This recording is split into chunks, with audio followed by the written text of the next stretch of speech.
come get this. Because I am not going. That's why I say when people talk that stuff about the community, man, the Mexicans are coming, bro. Oh, yeah, they going. And I ain't mad at them. I'm trying to speak Spanish, but I ain't going to work. It's your boy BlackCurse. And it's Skinnyboy Versace! Yeah, and this is the Skinnyboy and BlackCurse podcast. What you want to get into? Man, I like your... First, let's talk about your fit. I like your fit, man. It looked like you going to a quinceañera. Or a presentation. Yeah, man, I just be rocking out. Except the wig, I put on a cowboy hat. And I rock out when I go with my wife. And we go to the quinceañeras, presentations, get my boots. And the funny thing about that, the young people don't dress nothing like that. Mm-hmm. They're in shirts, slacks, and they have a style the way they do their hair like mushrooms. Mm-hmm. And the older men, they still on that verge of the cowboy hat, the boots. So I'm rocking with them. So I'm trying to fit in. I'm trying to merge in another culture. And what is your wife? She's Mexican. Okay. And I didn't know this, man, but when you say Chicano, you know what that is? That's kind of like Mexican American. You hit it right on. That's what that is. Yeah. And when you say, if I see you and I say you Latino, but I say Mexican, they'll tell you, no, I'm Colombian, I'm Venezuelan, I'm Argentinian. And to us, it's like, but that's serious, bro. No. It's real because when I work with some guys, and I just thought they all were Mexican. Come on, man. As for how close we are to the Mexican border. Come on, man. But they're from like Venezuela, Guatemala. What is it? I can't think of the other one, but Central American country. Yeah, Brazil, Chile. Yeah, they feel disrespected when you say you're Mexican. Yeah. Like, no, I'm not Mexican. No. You know what I mean? And excuse me. I always wondered when I was at work, if I noticed that, like, say for instance, Nicaraguan or Central Americans, they link up. Come on. And then they kind of go against the Mexicans, but the Mexicans go against them. And you can tell the cliques. Man, you saying some stuff. Man, if you, my wife or another Mexican that's honest and trying to open about life, tell you the stuff. Mm-hmm. They'll tell you. And a Cuban, he think he better than all of them. Yeah, and they can't stand all of it. They can't stand them. And I'm just like, what? Huh? Exactly. Y'all fighting? Yeah. And the funny thing, Brazilians speak Portuguese. Yes. Almost everybody else speaks Spanish. Mm-hmm. It changes with the culture of the state. Okay. But I'm like, y'all speaking Spanish. Like, y'all, y'all need to think this through. Yeah, they don't. Nah. It's just, and to them, it's like a difference in all of it. No. You know what I mean? So, I noticed that at my job, like literally, and I noticed how they click up, like, you know what I mean, where it's like Mexicans are against these people. And No. And it's weird to me, and this Florida thing that's going on, man. Now somebody said it, but I haven't verified it. Alabama did this. What Florida has done, supposedly, but I'm trying to verify it. But this thing with Florida, see, you do know that Cubans had access to come to this country. If you can fly here, get here, you could be on a road to citizenship. I believe that. Okay, because the communism situation. Yeah. Okay, and now Trump took them off the list of having that opportunity. Mm-hmm. Now, so the ones that coming over here, Cubans that are considered illegal immigrants, they're now crying because of what Florida established as you are illegal too. Trump took them off the list to having rights and an opportunity to go to citizenship, and now they are falling out. You know what's crazy? I didn't know how much power Cubans had in America. Yeah. Until I went to Miami. Yeah, no. And when I went to Miami, I was just like, oh damn, this is all owned by Cubans. This when you say, you could say Little China, New York, Little China, San Francisco. You can go put a Little China almost anywhere. Richardson, Little China. But when you say Little Havana, it ain't no Little Havana somewhere else. That's Little Havana, and they are situated. And also I talked to a guy too. When the Europeans left Europe, whether they was Nazis or whatever, and they went to South America,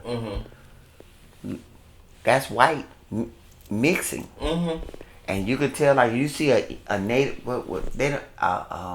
Native American, a native South American. Let me say it the best I can. A native South American, he's shorter, darker. But you mix it with a European, he gets taller, lighter. And now they have the language, but their arrogancy. If you ever go to Cuba, you never seen a black person in office. Think about this. Now this a communist island state. Yeah. Come on, bro. I mean, you seen them in the Olympics. Yeah. I can say the black people help them get to. They part of. If you go there, you gonna see a whole bunch of. Yeah. But you ain't gonna see them in office.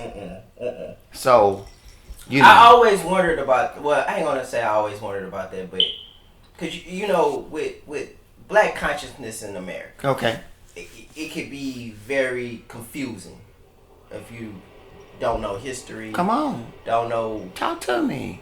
So you will have some black conscious people who align with communism. Okay. But then for me, I look at it like communism come from Russia. That wasn't started by no black person.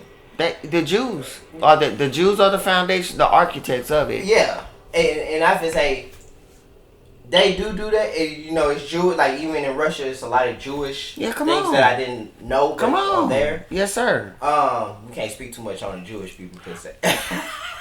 But we love Jewish people. What? I ain't got nothing to hang on. I'm at the bottom, the bottom of the bottom. But no, I was gonna say when they would talk about communism, I'm like, I don't see no black political officials, black people that run anything in Russia and China.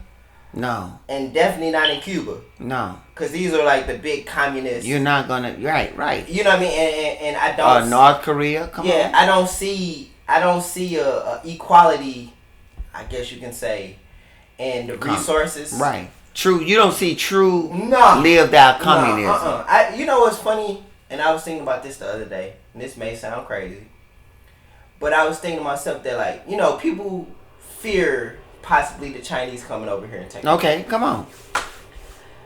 Man, the way I see it, this may sound weird. Man, we niggas, we come from slavery. Okay. And throughout slavery, people were able to live. They was able to. Man, they fought to be down with each other. Yeah, they had a unity. And then at the end of the day, with slavery, you had to work, right? Okay. During slavery, you had to work. In any society, if you're not the power or the force of the economy, the political science, the sociology of it. Okay. Just know that you're gonna be a worker. So whoever come and take this over, you just gonna be a worker. Come on, man. You gonna be able to go. They whoever takes over, whoever regime is in control, they're gonna allow you, the everyday citizen, to work and go home and go to sleep. That's all you need. And that's all you gonna do your entire life. Okay. It don't matter who's in control. F your dreams. You know what I mean? You gonna have to work. You got to work, player. You gotta work. That's what they say. You know, that's why people traditionally, even now, will crush an upstart. What they say they used to say it in old English. He's an upstart. Yeah. Who is he? He's just somebody that's making waves, and we need to crush him. Yeah. Then, if you look at the 18th century of the industrial modernization of America. Mm-hmm. The one that was beat you up would be Thomas Edison. Oh yeah, Western, he'll beat you He'll crush you. Yeah. If you go through and look how them guys would do, they was dirty. If you coming up, Carnegie, come on, man, Rockefeller, come on, man, all these people, man, yeah, they had the government. The most righteous thing the government did, one of to me, besides the nuclear bomb, was they? Yeah. I'm sorry. No. Wait, hold up. You gonna see? You laugh. You laugh. Hold up. You laugh. So I'm gonna stop. And I'm going to go in on this nuclear bomb. One of the most righteous things that the United States, to me, ever did, besides the nuclear bomb, releasing the slaves. I had a third one. I forgot it. But the nuclear bomb was this. They could have dominated the whole world. Who could have? United States. They had the first nuclear bomb. Yeah. They could have made anybody that possessed or research. You done. Yeah. They could have did Russia. The conflict in Russia would never be the what they call it, the Cold War. That it never existed. Whatever, whoever you want to go at, I put a nuke. After they demonstrated the power, they demonstrated on a non-white people the power. Everybody, I need a nuclear weapon. I need that nuke. And they put all they Russia put all their resources. China has it, but they don't advertise it. Israel has one. They don't advertise it. England, you telling me England don't have it? Got all that, but they don't advertise it. Nah, it's low key because we don't want to be. That's our thing. Right. But America has it. Because think about it, Russia coming in on Ukraine. You know how we love to say they're a bully, right? They coming in on Ukraine and all the powers, they trying to go far to reestablish themselves. They wanted to come with America. America don't believe in, if it ain't money, America don't believe in it. No. So they don't really want to fight. Who don't? America. No, they don't. But if they did want to fight, Russia wants to fight. They want to fight. China want to fight. They want to fight. They want to fight. But if it was no nuclear weapons, what we doing? Yeah. We'll be fighting. Yeah. Think about the the Korean War, Vietnam. That was China and Russia we fighting. And when President, I want to say Ike fired MacArthur because MacArthur was going to take from the Vietnam War. He was going to run it all the way up. We'd have been in another third war like that. Yeah. But we'd have bombed them with them nukes. We didn't want to put them nukes on them. Nah. They'd have folded up. It wouldn't have been no communists in Vietnam. We'd have nuked China, took it to Russia. Where we at? Yeah. So they didn't want to impose themselves. That was the best thing they did. I'm going to throw slavery in there. It was just a thing to do. Right. It was just a fight that just like, we didn't want to go here, but we got to let them go. It was something else I was going to say on one of the three things, but I'm just making these points of like what you're talking about, world history, looking at what you have the opportunity to start a business. What Facebook, Instagram, YouTube, if it was any way to crush that, you don't think somebody would have wanted to crush it? Yeah. It took the power of the television away, bro. They did. Yeah, I mean, but you know what's crazy? I think they wanted the power of television taken away. You think so? I think so. I think to a certain degree. That's a lot of money on the table, man. Yeah, but when you say it's a lot of money on the table, but it's more so money on the table when you can have a regular, everyday guy bring you 30,000 people to watch his content. Okay. You know what I mean? Like, just imagine, like, excuse me. If people look at it from business from a standpoint of, like, big money, right? Mm-hmm. I look at business from a standpoint of niche. Like, even if you take old films back in the day. Come on.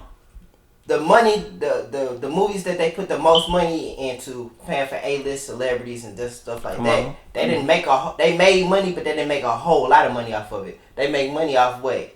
Buying that independent film that's gonna sell for hundreds of millions of dollars because it's so good. Okay. That's how filming companies made their money. Basically. Well, what about the Avengers and that whole? Cause that jumped off the charts. Yeah, but you gotta look at too how much money you put into it. So how much respect? Help me. How much you think Disney put into Black Panther, the Avengers Chronicles? The thing of it is, I don't know, but I can say me looking at the Black Panther, right? Okay. Yeah, quite a bit of like you gotta think the technology of it. I look at it from a editing standpoint.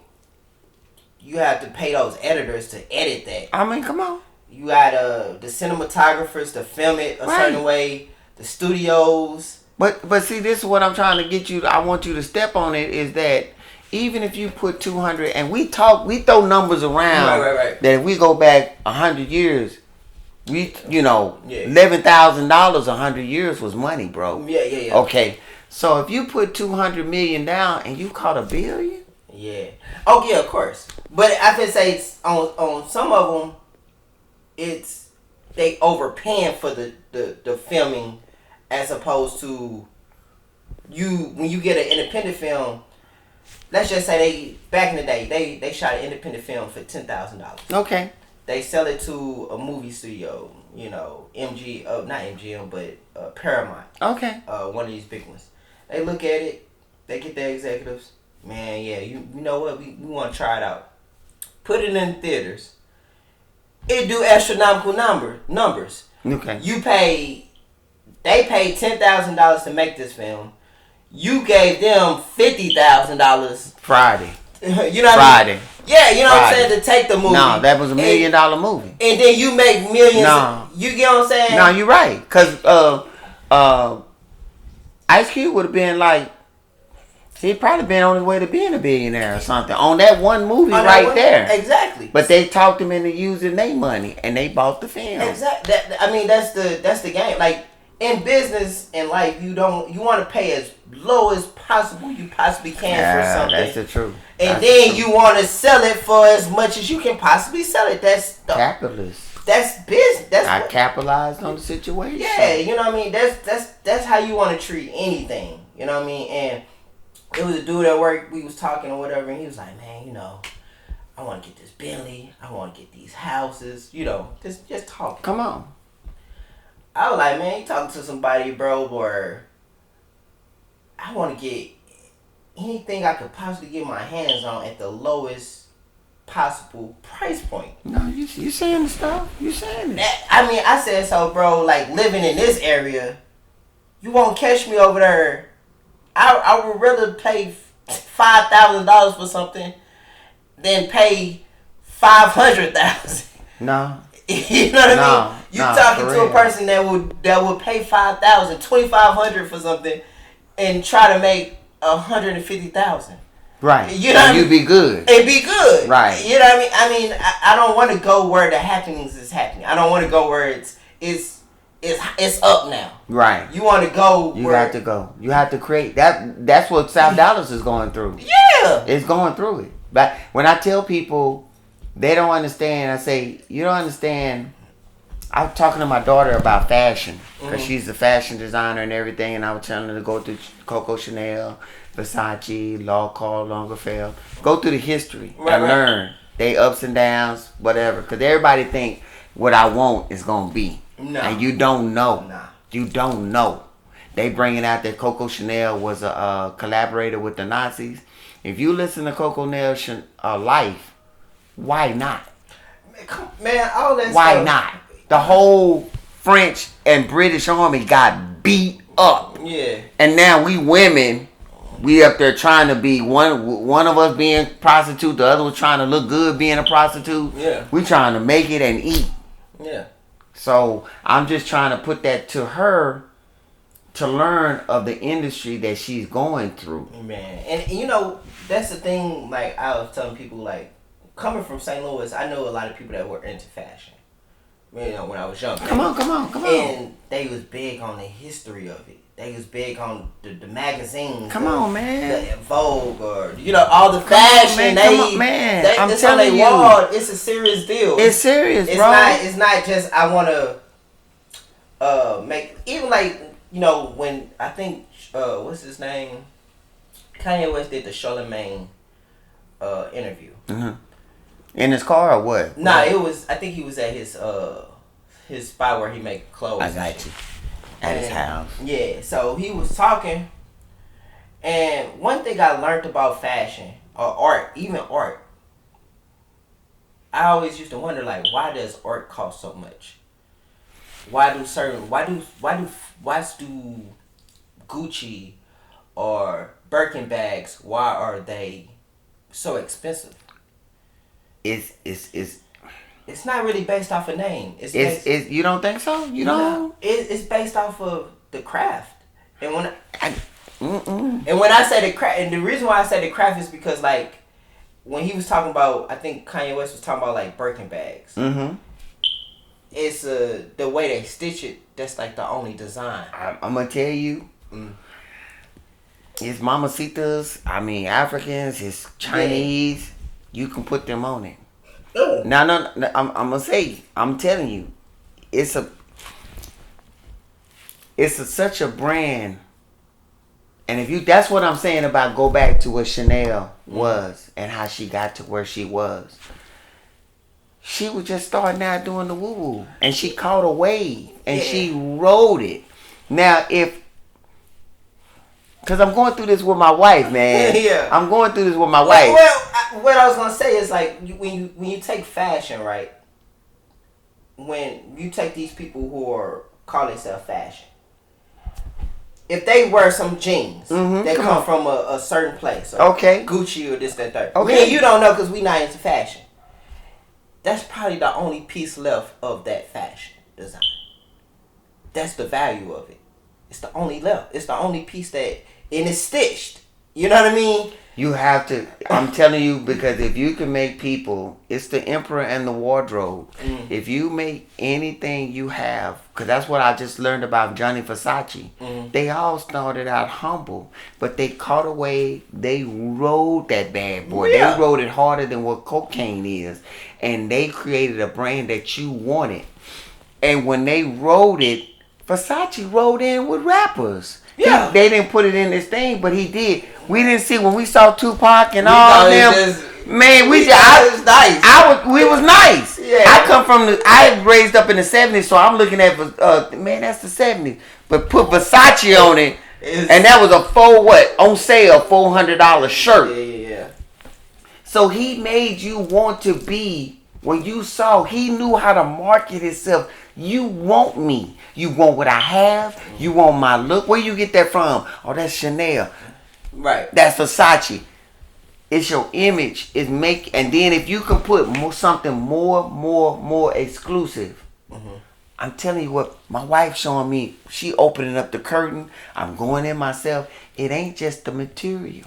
No, it ain't the material. It ain't the material. These people are cutthroat, bro, because they own something. Yeah. Like one of them took fur, and he made a hat. Yeah. And I'm telling you, this is ugly. But that's the thing. That's what I was saying. Like it's only that one type of hat. Think about you said fur, right? Mm-hmm. Fur ain't cheap to get. The gimmick though he did was already furred out. Yeah. Like he took it from other places and put it immersed. It's kind of hard to say, for instance, like when Kanye West was talking on one of his deals, he was saying like, cause the sway. Yeah, you ain't got all the answers. He was saying you ain't got all the answers. So he was saying, sway, man, listen, bro, I gotta get in this fashion world. They gotta let some of these doors open because they paying $10 for fur. And they trying to make me pay $35. You making my point for me. You making my point. You making my point. Yeah. So I'm just making the point. You can get something cheap, but how do I make you want it? If I put Prince, Michael Jackson, Brad Pitt, if I can get them to be my actor, he was a young white boy, Tommy Hilfiger. He was a rapper, white boy rapper. He's now in movies. Mark Wahlberg. Yeah. He was for Hilfiger. Hilfiger blew up. Now we ain't on Hilfiger so much. But my point that I'm just saying, make something delicious. Make something people like. If you can, quality, put the quality. But you can still make them overpay for the quality. Yeah, and that's the point. Like, for instance, like, what I took from there was that, like, okay, because people talk about how expensive Kanye West shoes are. I don't understand it. But I can say it makes all the sense in the world to me because he just told you, bro, I'm trying to get into this world so I can pay $10 for fur where they trying to make me pay $45 for it. Okay. That's why I'm charging. You're making a point that's now because it's a blockade. Yeah, that's why I'm charging you $500 for these shoes because I'm trying to come up. I'm trying to be Nike, but I'm telling you, I want to put some fur on some shit. I want to put whatever raw material, whatever. Like I'm trying to put it. Hell, they probably paying $2 for cotton. I'm paying $30 for cotton. No. If you put it on the blockade, because like you go to weave for women's hair, black women don't own it, and that's $1 billion business worldwide. Chinese own that. Yeah, it's like at the end, like I was just saying, like even with let's just say they pay $2, and you know how it goes. Like it's like if you a hustler or you a person, if you constantly coming back and you buying your ounce of weed. Okay, come on. Sometimes you catch a cheaper price. Oh shit, I got some real no. shit. You know what? Yeah. It ain't 200 today. It's 180. No. So now you really coming. You know what I mean? It's the same thing with them. They just been doing it so long where they getting the $2 deal. They getting the $5. No. That's the real. You know what I mean? That's the deal. That's what I whisper in my wife's ear because she sell purses and stuff, and I whisper in my wife's ear, try to give them something. Whether it's a little bottle of perfume or something to make them feel they getting extra. Because you're not gonna get that from Macy's. Yeah, you're not gonna get that from Dillard's, Neiman Marcus. It is what it is. Yeah, I mean, and that's the game. Like when you do something for a long time, it's just like with us doing podcasting and content. Everybody on this content wave, right? Come on. Right now is YouTube, it's Rumble, it's all type of whatever, Twitch, whatever you got going on. Yeah, come on. It's gonna come other aspects of in the future how you can sell content, how you can move content, how you can Joe Rogan. You know what I'm saying? Over the years, and then the people who've already done it, who's been doing it, who's got it this way, that way. When the new stuff come around, they gonna know what's going on. They gonna know how to make it off the old shit. They gonna know how to make it off the new shit. Where we come into the game now, we probably like you say, we catch our way, but they making so much money off the old content now. No, they because that's where you go into publishing, copyright, and so they get money like in a rotation. And everybody say something about Vlad, but Vlad is one of the cut sheets of. Come on, Vlad. Look, this is the thing. Vlad took. That's why when people get mad at Vlad, I don't understand it.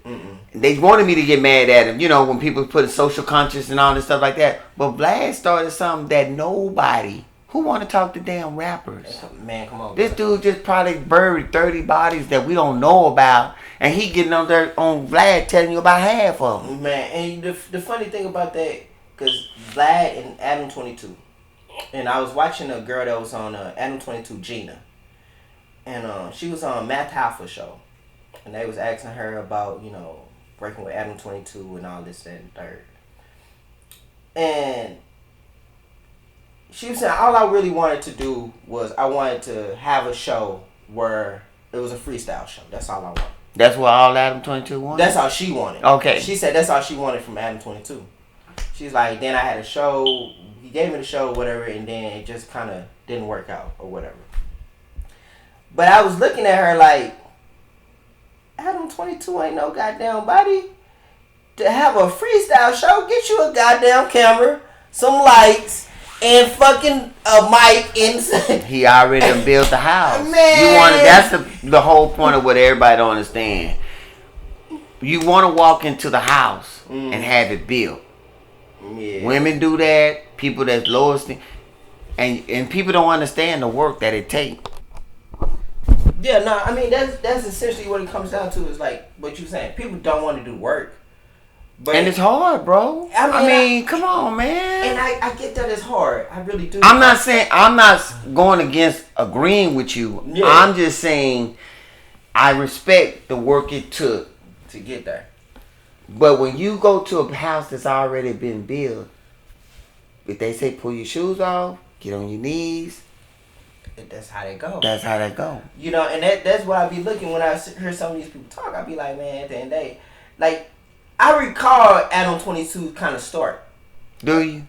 Low key, yeah. Like I jumped on. Kind of like from a standpoint of, I saw the progression. Okay. Where when you start hearing his name buzzing, how the content was looking, and he's just interviewing people. You know what I mean? He's just interviewing random people, his friends, his partners, what they into, what they like. It ain't that much different than what you could do. No. You know what I mean? Even like what we doing, we just starting up, making comfort, boots walking. Yeah. It's like being 400 pounds, bro, and got to lose the damn weight. Man, you know, and even for me, it's like, I'm not trying to create content every weekend, but I have a history of creating content, but I enjoy every time I do a content with someone or do it, I kind of look at it more so from a standpoint of,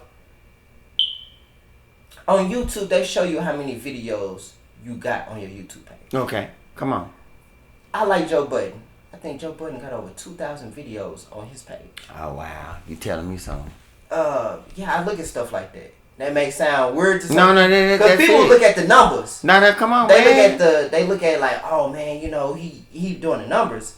I don't look at the numbers. I look at the amount of time and effort you put into something. For you to have over 2,000 videos on your YouTube page, that says you're doing a lot of work, and it makes sense where you... Alpha male strategists used to probably try to tell us stuff like that. Yeah, like, I mean, it makes sense that you got there because you put work and time into it. With me, where I'm at right now, I look at, if I ever make money off content, come on, you gonna see the history. Yeah, it's gonna make sense to you that where you come from. Yeah. It ain't gonna be I just walked out of the damn portal. Man, you gonna see when I had 10 views. Yeah, come on. You gonna see when I had 6 views. Come on, man. But you gonna see that I did something just to get the 6 views. Come on, man. You know what I mean? And that's how I go with fashion. That's how I go with music. That's how I go with anything. You gotta make it at a very low price point. But see, and that's why I wanted her to look at the history. Yeah. Because people don't understand the history, and they don't understand what it took for America to be America. Mm-hmm. You know, I'm making the point. We so stuck on slavery. Nah. Yeah. I mean, I know it was bad. I know it was hurt. Somebody was talking about Florida and stuff like that, and I was being silly, and I said I came on a boat, and it stopped me. And I was going to put that up there, but I didn't put it up there. No, I did put it up there, but I thought, I didn't come on no boat. No. I mean, so my point, when we want to attach something to what something came from, I don't have no mental really reference on that. From being stacked in a ship, brought over, in the market, sold, whatever that name I had, taken away, language, faith, boom, I'm in America. Yeah. I think this is what you have to look at the history of it, man, and understand that. I think, like, with African Americans, I think it's very important to understand how to interpret history, and also to, I guess you can say, be analytical, critical. Try to. Don't be emotional. Don't be emotional. And I think the point that I look at it as is like something as simple as this. You know, blacks could not own land. Come on now, bro, talk. At one point in time in America, we couldn't own land. Vote. We couldn't vote. We can do. So I'm not saying you should, but they white women. I ain't saying that. But if you look at history and you interpret history from that, right? Okay. That black people literally couldn't own land. Come on, man. Nobody's stopping African Americans from owning land now. Bro. So if you were to own land or somehow come up on owning land in America, you will already uplift the race. Man, come on, man. You already... And you don't have to... The crazy thing about it, you don't have to be the most conscious person in the world. It's simple. It's a simple understanding. It's a simple, man. It's a simple... I read that black people couldn't own land, so I own land. I own land! You know what I mean? Even with the if you take music, you take content. Everybody talk about the Jewish people owning the black people. They did. Oh, what? I mean the music. Oh, okay. I was gonna say what? But the point that everybody talk about this, right? Okay, right. it's as simple as, okay, that's a history. Bro, what is? Okay, so we take the history of they own the music, they own this. Let's own our music now. Come on, man. It's that simple. Well, come on, man. That's where I get confused with like African Americans, where it's like, if you gonna look at the history, make it mean something, make it like interpret it in a way to help you. Okay, I'm glad you just put that. Was Cleopatra black? That's a funny thing. Okay, come on, come on. Egyptian culture, I don't know that much about, but I will tell you this. From what I've known or what I've read, the Egyptian culture was started with like us. Okay, come on. Like it, and from what I've heard, Egyptian culture was like the United States is today. Well, keep it going. And people from all over the world wanted to come to learn. They were immigrant. They wanted to. So it became a lot of intermixing. Okay. From Europeans, from here, from there. What's it called? You got the Afghanistani people looking. You know what I mean? You got all these people right Iran, here. Afghanistan. Yeah, you know, they come into Egypt. I don't know if Cleopatra was black. I'm gonna tell you honestly, if you trace it back, it ain't a conspiracy. She was not black. Okay. The reason why she was not black, when Alexander the Great came through and conquered, and he went as far as he could go, bro, because he wouldn't stop. Right. And when he set up through Afghanistan, all of that stuff, he set up Alexandria's. One of them, the one that exists that we all know is Alexandria, Egypt. Exactly. Okay. So when he died, when he had to turn back around, went back, they supposedly poisoned him. They say, Alexander, who should get your kingdom? He said, the strongest ones. The generals broke off and took parts. One of the generals was Ptolemy. Ptolemy, and me and you had this conversation about this. They think about it. I'm telling you I'm a god. I don't look like you. Yeah. So I'm selling this to you.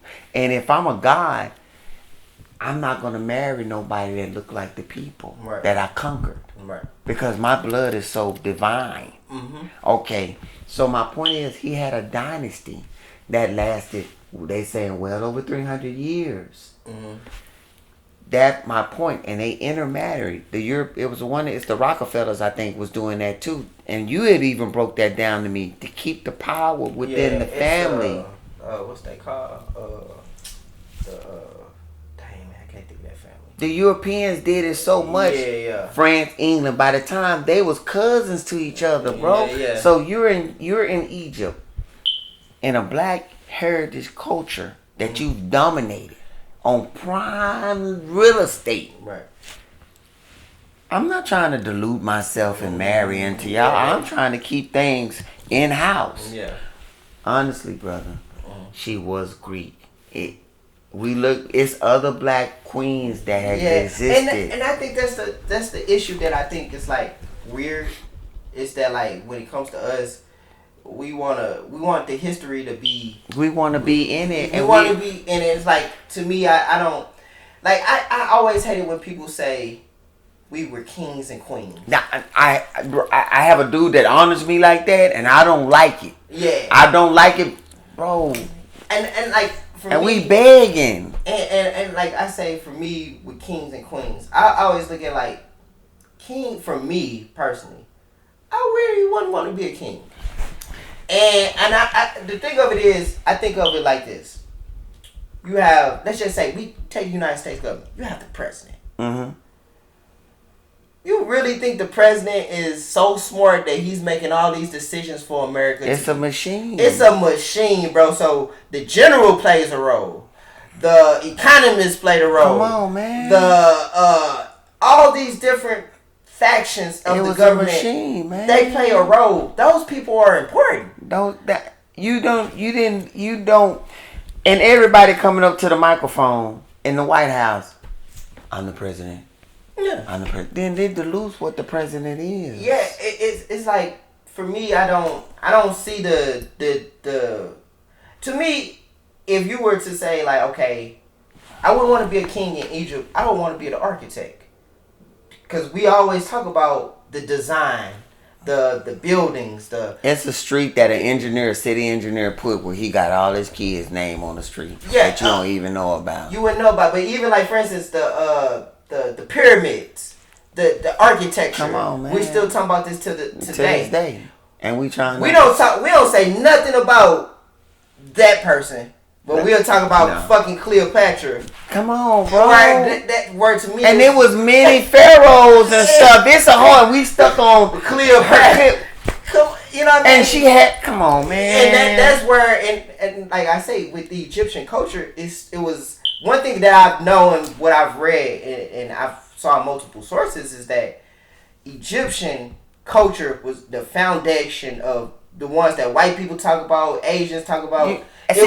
But you can go there and say that. Yeah. And because you're saying the stuff. Yeah, I mean, they all. It was an intersection of all life almost. Commerce, traffic, power. You hear the Bible.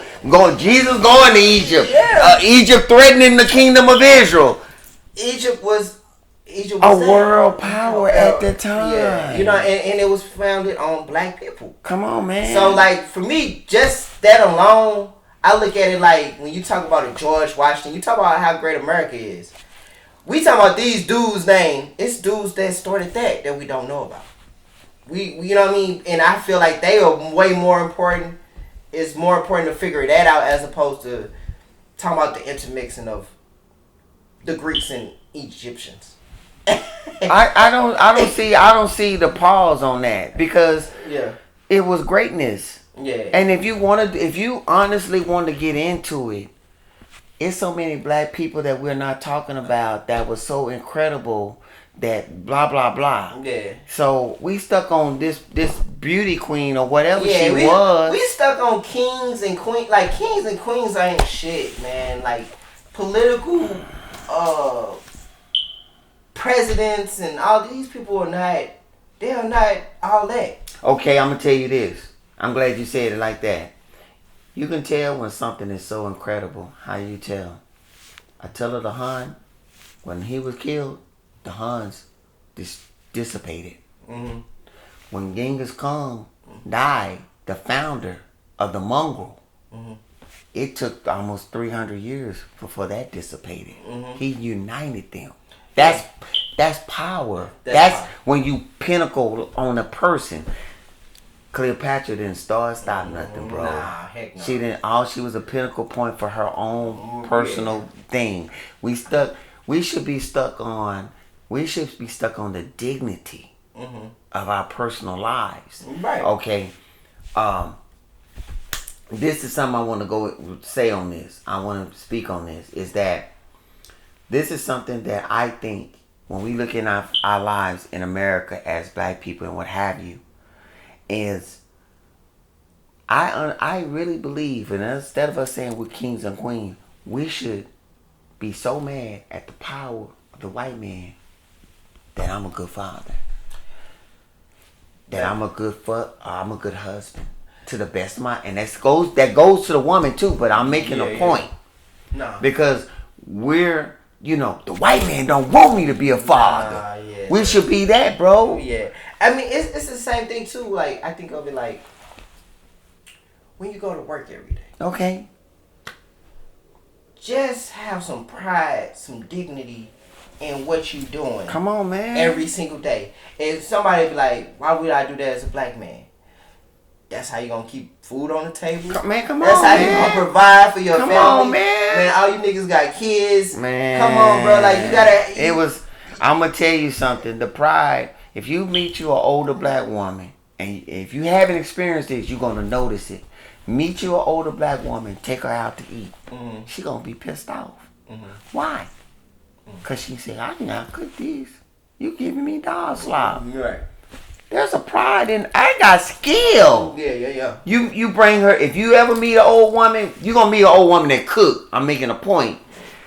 But if you meet one that do clothes and you buy her and she like, I can make her dress better than this. Yeah. That's the pride and the dignity of work. Yeah. And I think people, we want to talk about this boss stuff. they take the pride out of the worker. Like it should be as a black person, bro. It should be pride in what you do. You have to find that niche, man. I go to places and I look at the people. I go to Kroger's. I go to this and that. I rarely see people smiling, man. I see people pissed off, and I hate that. But I think that's because of our entertainment system. Yeah, I mean, because everybody's on the phone. I should be. I could be. I could be doing it, man. But you know, bro, it ain't all what it look like. It ain't all what it look like. But how could you, from being a spy, car racer, UFC, pick it? Yeah, boxing. Pick it. It ain't as. Pick it. Yeah, you know what I mean? Basketball player. We done met good rappers on the street that if he made a record, we don't know about it. Yeah.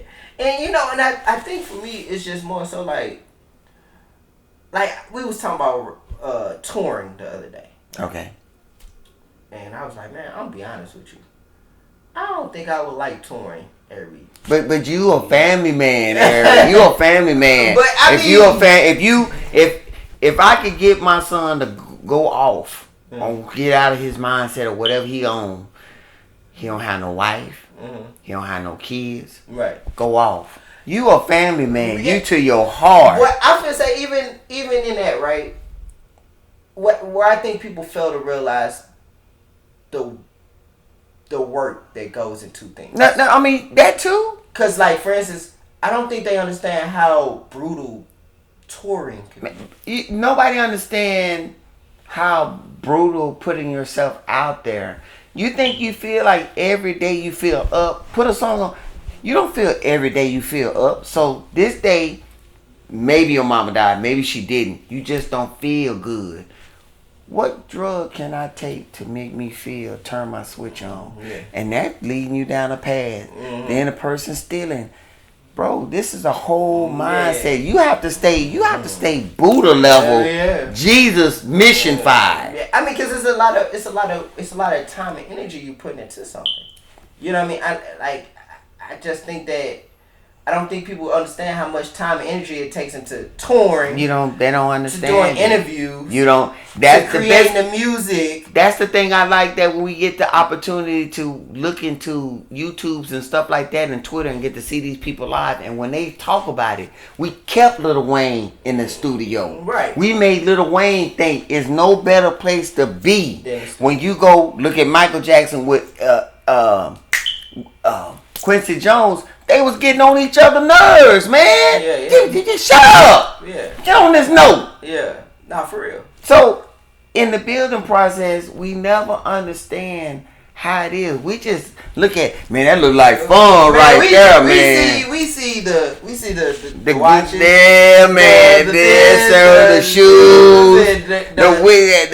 He got a star diamond in his forehead. The Rolls Royce. Come on, man. Yeah. So we think I want that. I want that too. But then, it's like for me, when I get my money right? When you what? Get my money right. Yeah. I want a record label, right? Okay, come on. Best believe if you see an artist that's under my label, that Rolls Royce that you see in that music video, right? Either I bought that or rented it, and I'm gonna show it in all my rented. I tried to explain that to a cat when the Hot Boys was bad and they would come at him. I say, bro, from the helicopter. He say, no, they own. I say, player. I say, bro, listen to me. I'm telling you. He like, this the 90s, bro. He couldn't see that. No, man, you don't understand. Nah, dude. The funny thing about that, because it's funny you said it, because when I watched the Cash Money Records video, right? I think it was Hot Boy Bling Bling something. Come on, man. They had it going, right? I was just looking at that shit now that I know what I know about the music industry, it's like, bro, all that. When they say it was the number one stunner, it was the number one stunners, bro. That was it, man. They was selling you Christmas, man. They should have had Santa Claus. You know what you gonna get. You know what you gonna get. Boy, it is crazy, because looking at that shit, you be like, bro, that was way too many cars just to own. Man, he probably just after here y'all go. It's rappers that do it, but if they look back at the end of their career, 50 Cent is now almost becoming a philosopher almost. Yeah. He trying to tell you the stuff, man, I done got mansions, I done got girls. Bro, I done had boys from the block come up. One boy want to stay on the block. One guy got him off the block. He telling you the mindsets and all these stuff and what it took to be 50 Cent. And then realizing I'm looking for the next 50 Cent. Yeah. You listen to him tell you about life? Yeah. 50 Cent smart. Man, I used to didn't cut for him because he was rude. He was, you know, he cursed you out. He cursed Whitney Houston at one time. Yeah, 50 Cent smart. I even think it was people like 50 Cent, bro. And people look at them and be like, oh man, he cutthroat. Oh, how?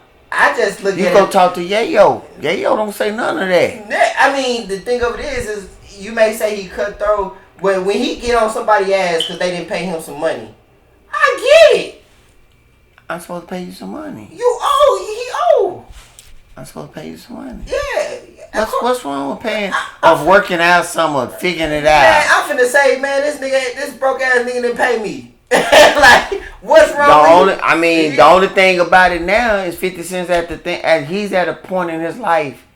You just messed off the bag, not messing with me. So if you think that money, he at a point back in the ghetto days, he'd have snuck on you some kind of way. But I mean, it that's how they go. Like, you know, it's just like I look at it like when he be getting on people's ass, I don't see it as like he just did that out of nowhere. He did it with a point. He had a strategy. He had an intention. He trying to. He told him he got them shoe deals, and then he go and look under the table. Nobody got the shoe on.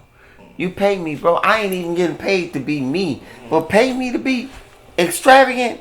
I'm gonna go jump to another level on you. Yeah. And nobody don't understand that. Nah. I want to hit something real quick. 40 acres and a mule. And I want to jump on this and make this point.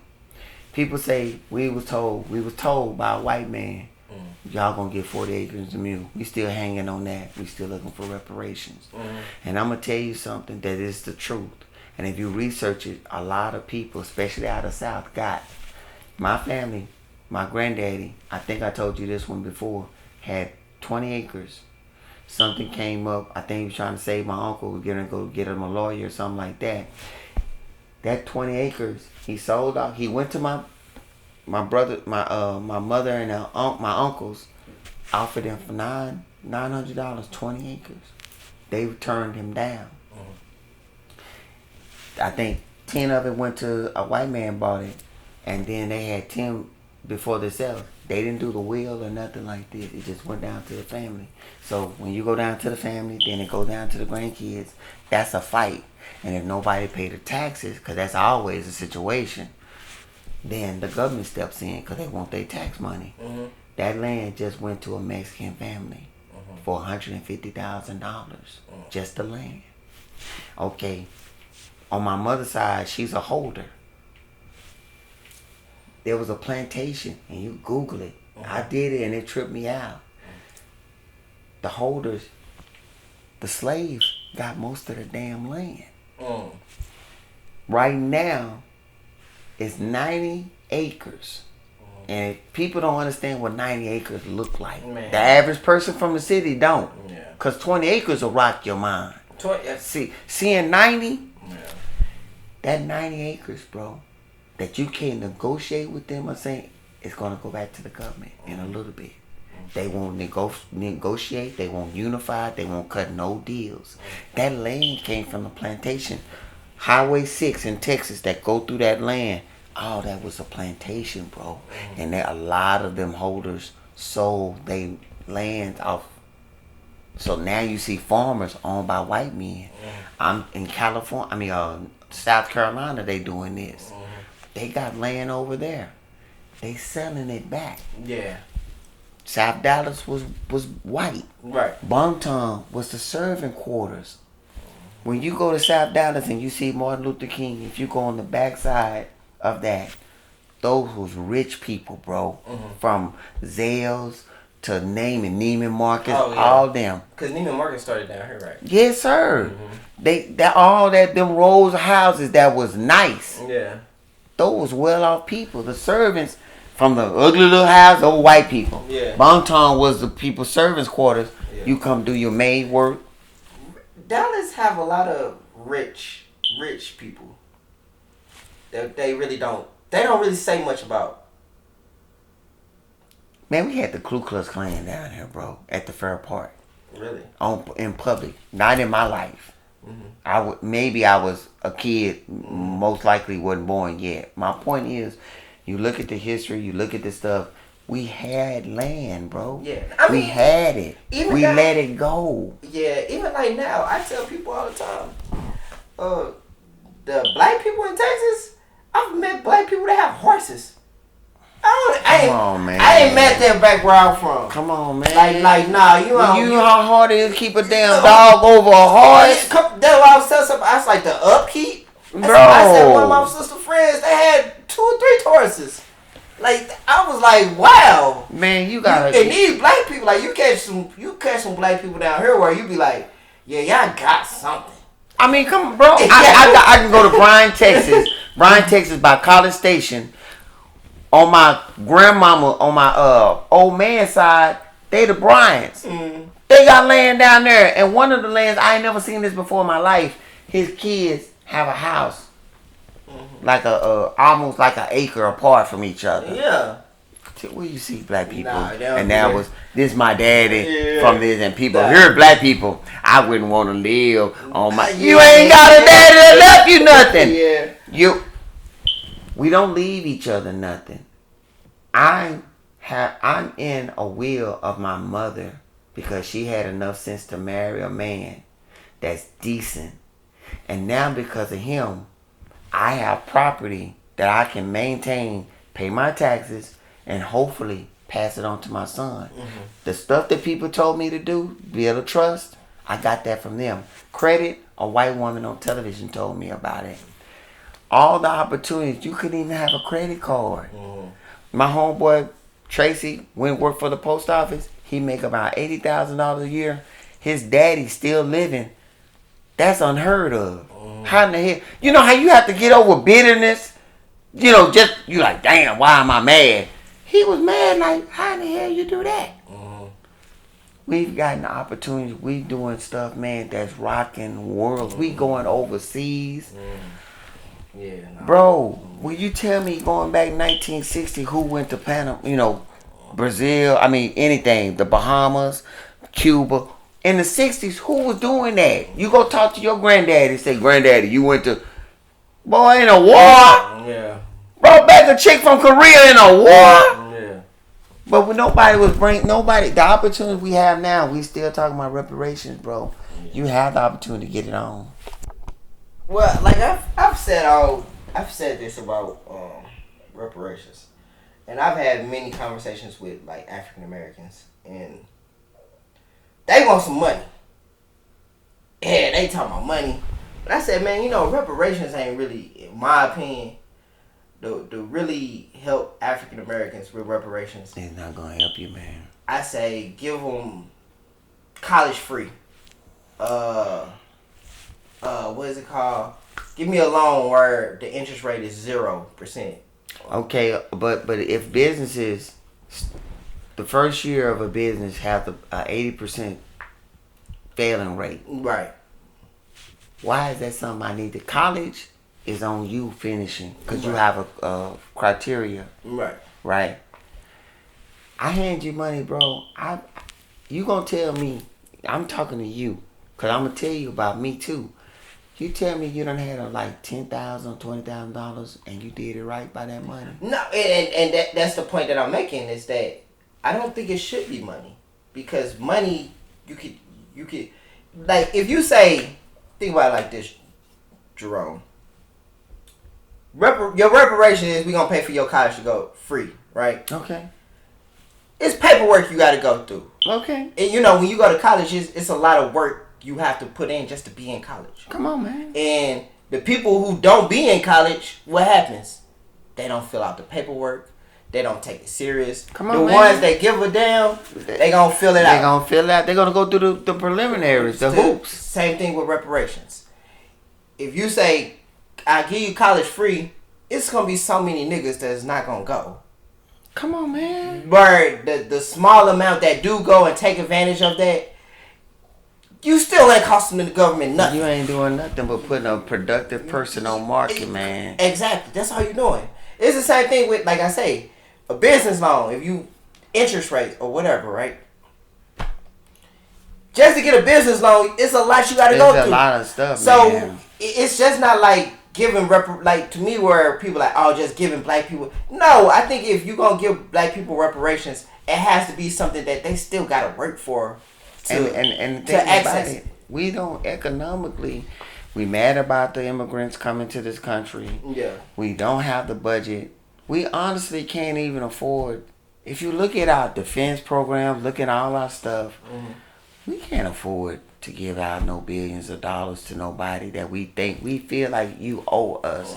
You go to Little Tulsa, Oklahoma was destroyed. Other places, Sloan, Texas, blah, blah, blah. Okay. You want to work on that?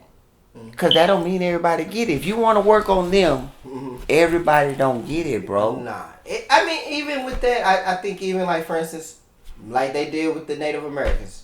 Give us casinos. Okay, what but you want? But I feel say. But you look, have you went through Oklahoma? Have you went through the reservations? And it ain't just in Oklahoma. I think in New York they have one. Florida they have one. They decent. Yeah. They not fat on the hog either, bro. Yeah. And you go to talk to them about their problems. They got land and casino, and you still hear problems. Yeah.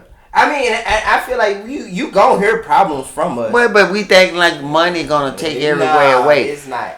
A mindset. If I could go back and whoop me, bro. I mean, I'm talking about when my old man. I don't get along with my old man.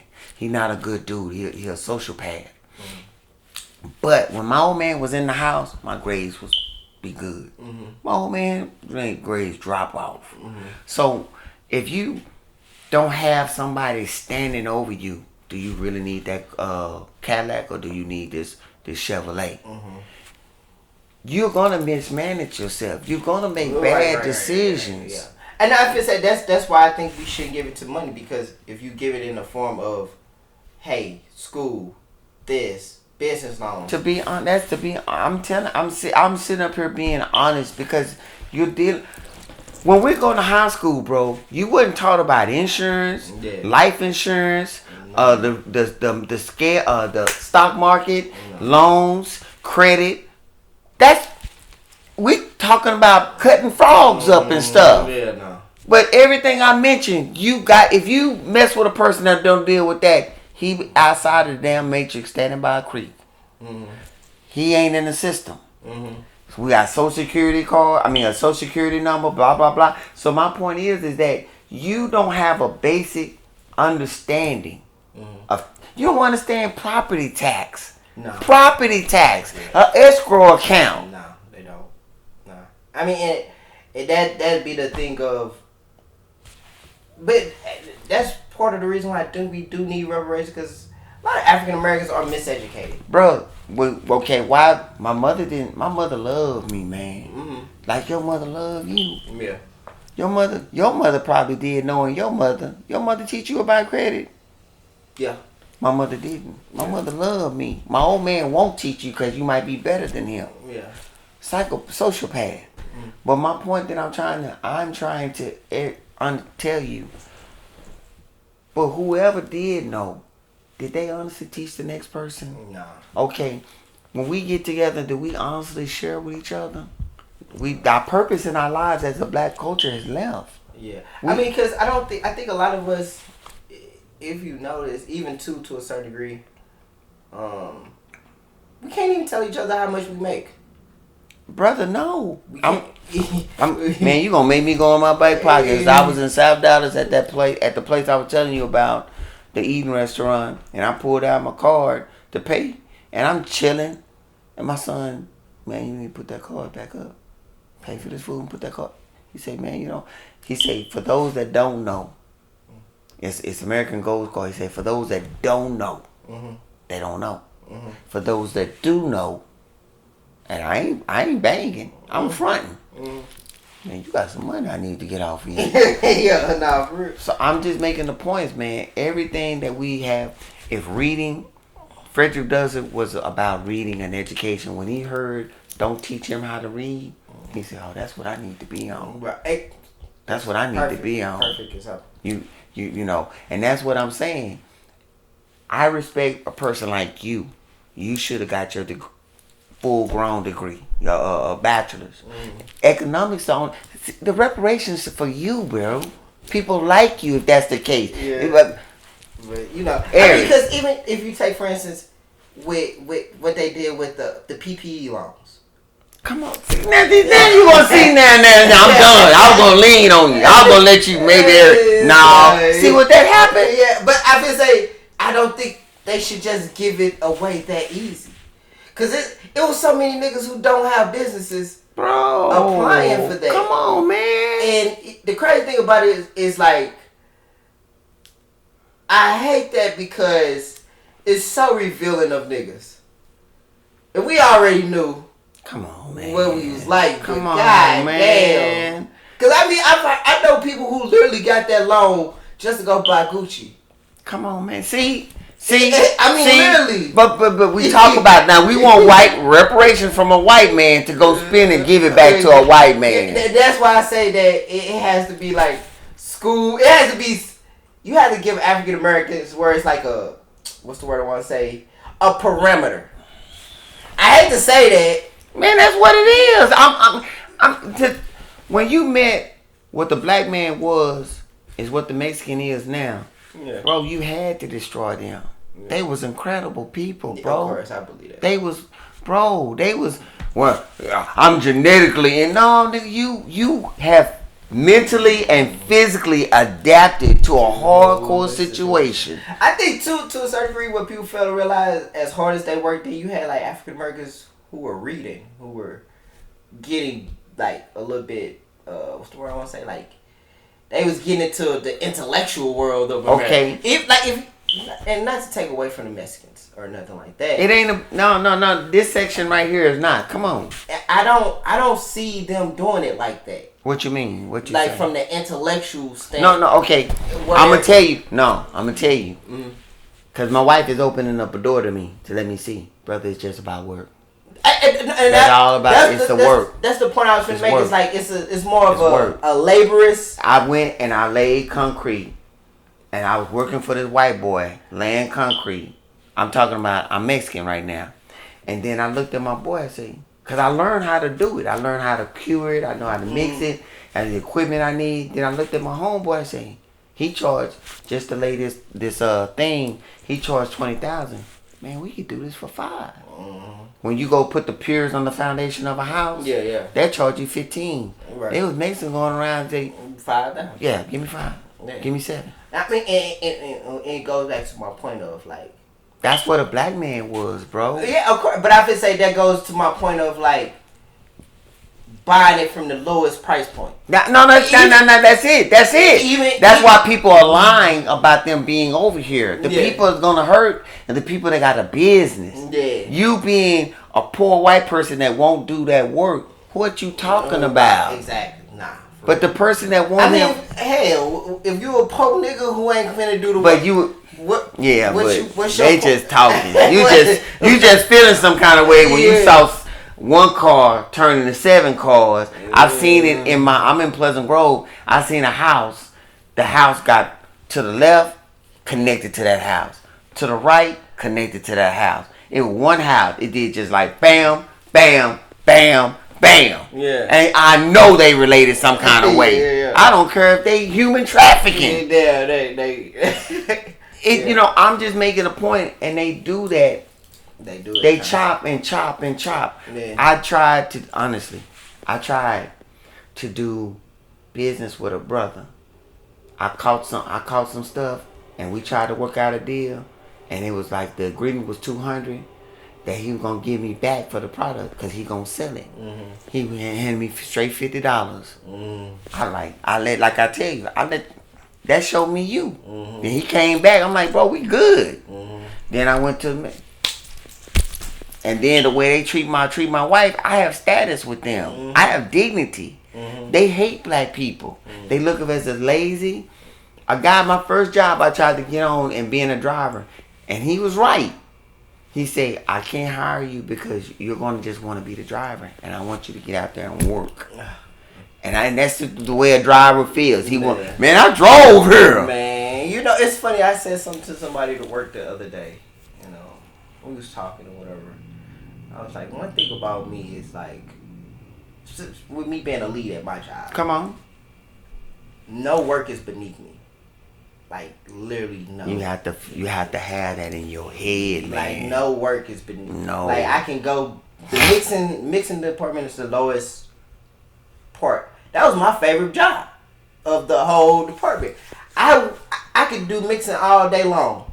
And I wouldn't feel like I'm too big. Right. I would do it just to get a job done. Just for my numbers to look good. Right. To say, hey, I know I can mix 3 to 4. You creating your own image and reputation. Yeah, exactly. You know what I mean? I would do it just because, like, I've had people look at me and be like, dude, if I'm a lead, I wouldn't be doing that. Status. I don't look at it like that. I look at it like, bro, I need the work done. I set a goal. I set a plan, and I want my plan to get done. But see, when you doing that speaks to the next opening. Even if you're creating an experience and everything like that hopefully, and you might be overlooked, but the opportunity can be given to you. Mm-hmm. You know, they might even say, well, we want our supervisors to have a degree. When they didn't say that to that, whatever it is, but I'm still intern. Yeah. The foot.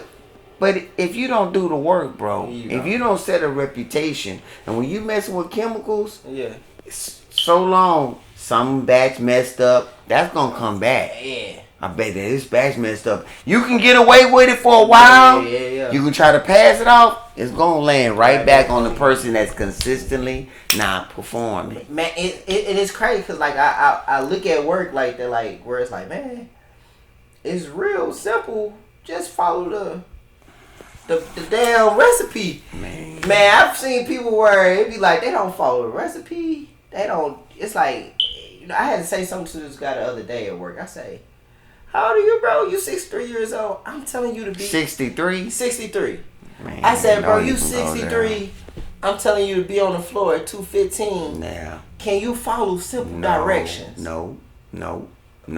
Like no. I seen this in real time too. Dealing with my mother, she rent out rooms to dudes, not places. She rent out room to dudes 68. One dude, his mama 80, and she had to get his check, turn it into a money order, hand it back to him. Cause if she don't, it's a couple of crack rock balls getting ready to get bought, and he gonna be short on the rent. Another cat, he want to have people. He's 73, won't stop smoking. Had to get a pacer, and he won't have guests coming over. Mm-hmm. These grown men, and you trying to understand, like, bro, you past grown. Come, bro. It's funny working like when you work with. The crazy thing is, I work with a lot of African American black men, and they be like. No, like really, bro? They don't even know how to fake the funk. I'm faking, bro. I'm the last man. I was working when I first got on my job. I was working with 2 Latinos and me. It was me and another black man. All of us nobody was younger than 45 years old. And okay, then the black man retired. He had it going on. Came from Atlanta, Georgia, and this young guy. He listened to his uncle. Mm-hmm. Uncle told him to go get a CDL. And CDL is now hard, bro. Yeah. You got to be more proficient about the parts and all that. It wasn't like what I went through. So he told his go get a Class B, take the CDL, and I'm going to have you a job that you going to like open up another little world for you. He followed his advice. Man, I can't pick a dude. Mm-hmm. I can't pick a dude. Hey, man, come over here. And come do this job, blah, blah, blah. No. What do you do? I say, sometimes I go out of town more for a week. No. You can't tell nobody. The guy that got me into the industry I'm in was a black guy. Mm-hmm. Good, hardcore working black man. Met me at another job. Left that job, came and said, Jerome, quit playing, let's go. I was gone. Yeah. I was over there. And people don't get that. Like I've explained it to people before. Because whenever somebody bring me to a job, I've lasted. I mean, you probably had you asked all your friends or whoever you could. Hey man, I got this job. Come on. Whenever that has happened to me, I do my damn best. Man, I do the stuff, man. You got to do the stuff. I tell you, the bad thing about it, if you don't even do bare minimum, showing up to work, like with me being a driver, don't get in an accident, don't get into it directly with the customer that they just coming for you. Do the basics, bro. Mm-hmm. And the worst, most of the time, it'll work itself out. If they tell me you need to be more productive, more fit, I say I'm being safe. You have to. It's a way to play. Like that's what I feel like with some people. It'd be like, bro, how do I say this? Like, I know how to finesse. Okay. And when I say finesse, how you finesse? Do it right 100 times. Okay. And then that one little time that you have a history of doing it right most of the time. So when you finesse this one little thing, nobody knew. and that was your reputation speaking for itself. It's like, man, you know Eric always, man. You right. Let him go. That's the game. People. That's the game. That's how you do it. You know what I'm saying? But if you starting out doing it wrong, starting out trying to shortcut. Nah. Even with me, with my wife, bro, because they look at us as we're not good fathers, and they human too, but they look at us as not good fathers, bro. I'm in there speaking for my race, even though nobody asked me to do it, but it matters when I go someplace and I don't steal. Cause that's all they think. Black people gotta steal. It's in your genetic DNA, cellular level. You got to steal. Yeah, it's funny because like something as simple as stealing is like you ain't even got to do that. You ain't got to do it, man. You ain't got to do it. Yeah. And I'm always like this. One of the ways, cause we was young, we used to steal. Right. But my mother put in there, if they put wherever it is, I stole this equipment, and they say, Jerome, you know what? You going to prison, you're going to jail, but here's your gift. Mm-hmm. And they say, bro, what you in here for? Like, nigga, what? What does this do? Oh, it is my, volume and system, whether they're set. But you in prison though, bro. It's silly. You gotta look at it. You gotta chop it down. Yeah, it's silly. It's silly. Like it's silly for like I had a friend, man, back home, St. Louis, and he be getting in trouble all the time, man. I remember they have this little thing where you can look up the crimes you do. So like, you know what I'm saying? Family like, man, you see your partner, whoop. Man, they said on his shit, petty theft. That's what he was in jail for. Petty theft. Nah, man. Come on, bro. I'm finna buy myself out to steal some penny candy. Nah, man. Man. I worked at a job. It was a pallet company in West Dallas. And somebody came in and and it was a weekend situation. They came in and got the peanut and the bubble gum machine, got all the quarters. And they was the kind of place that hire felons. Oh yeah. And so you know how you give a felon a chance. Yeah. And you say, man, bro, they on a path, bro. Yeah. And if it's something that open, like one time I did something with my car, and you could tell that, and I say it was one of them damn felons. Yeah, I feel say because Texas they fuck with the fellas. No, they do. I mean, no, Charleston White brought that straight. You go work at Lockheed. Where's a felon, bro? You know what's funny is like I used to say that all the time, cause when I worked at my last job, it was so many felons. These niggas leads. These niggas got. What job was that? Whitmore. These niggas got houses. These niggas got night. They go. And I'm gonna tell you, when I hear Charleston White say give you some time, and I met a dude I done met him, bro. 20 years, something in prison. Now they. Bro, what? You can't get him. Hey man, you want to be a pimp? You know who I can't stand? Institutionalized niggas, man. When they work at a job and they good at their job, they annoying. I mean, have you ever seen a nigga that can't? I'm gonna tell you better than that. I met one that's a Muslim and can write Arabic, not just speak. Write it. bro, them niggas be so technical, so. And you couldn't do nothing wrong, and it be that wrong, like, bro. Come on, stop. Man. Yeah, and they be no, cause it says on the back ticket, do it this way, and you didn't do it that way, and it should have been. And you almost done figured out this way on this ain't good. And then they talking expeditiously. Yeah, you like, oh my goodness. I wish you'd have got this at 19. Bro.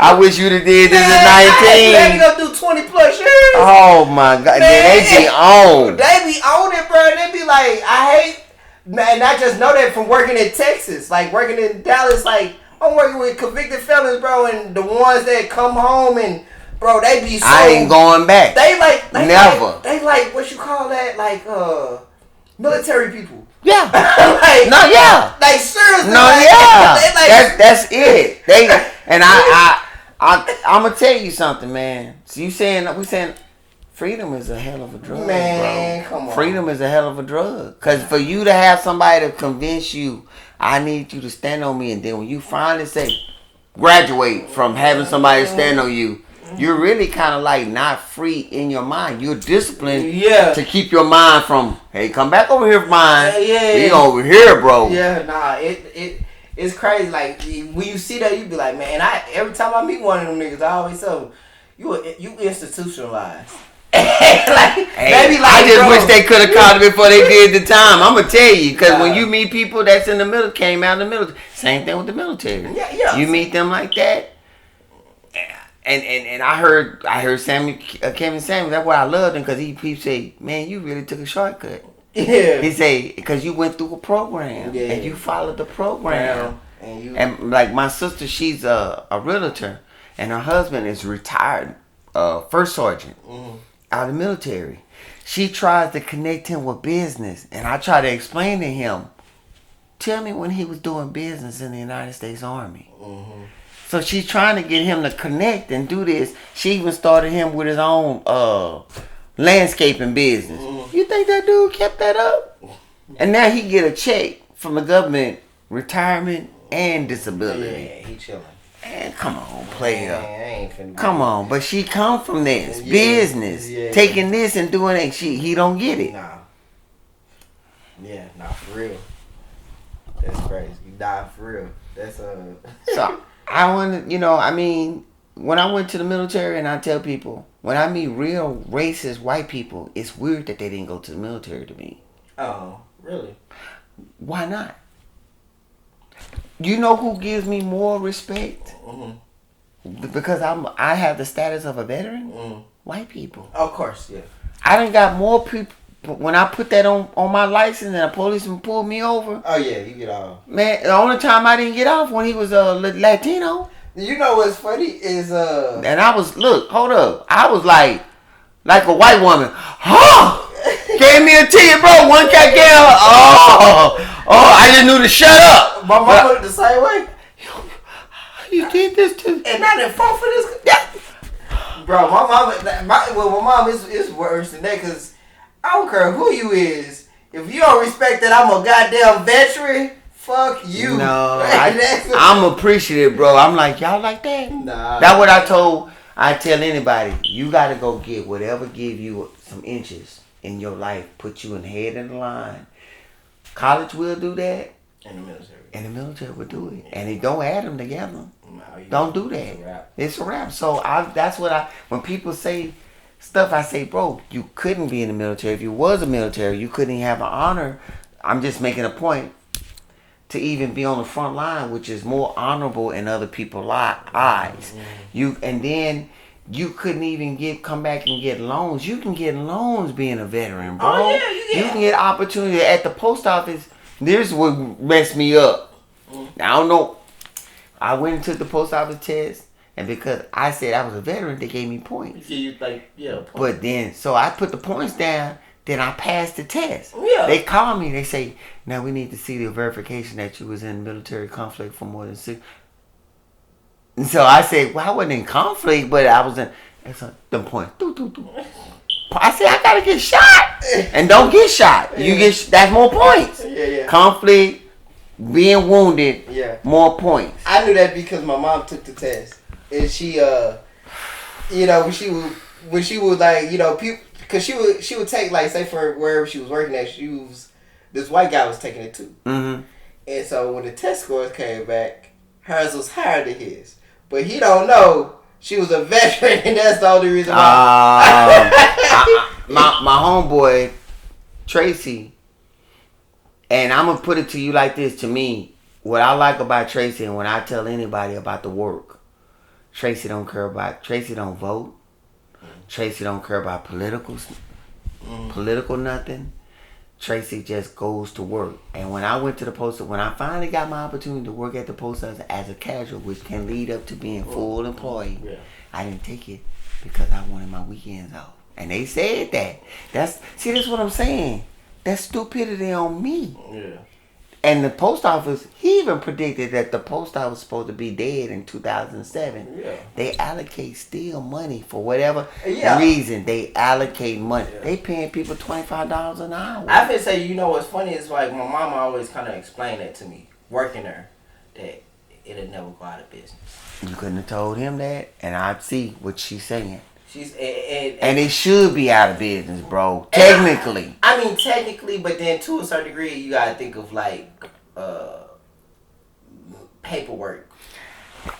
When my mother, one of my aunties used to say, she used to hustle and scheme and stuff until the fax machine caught up with her. Cause the fax machine, like, you could lie your way and pass something. Yeah. But then the fax machine, they say, hold on, let's get this fax. Yeah. And that person faxing. So my point.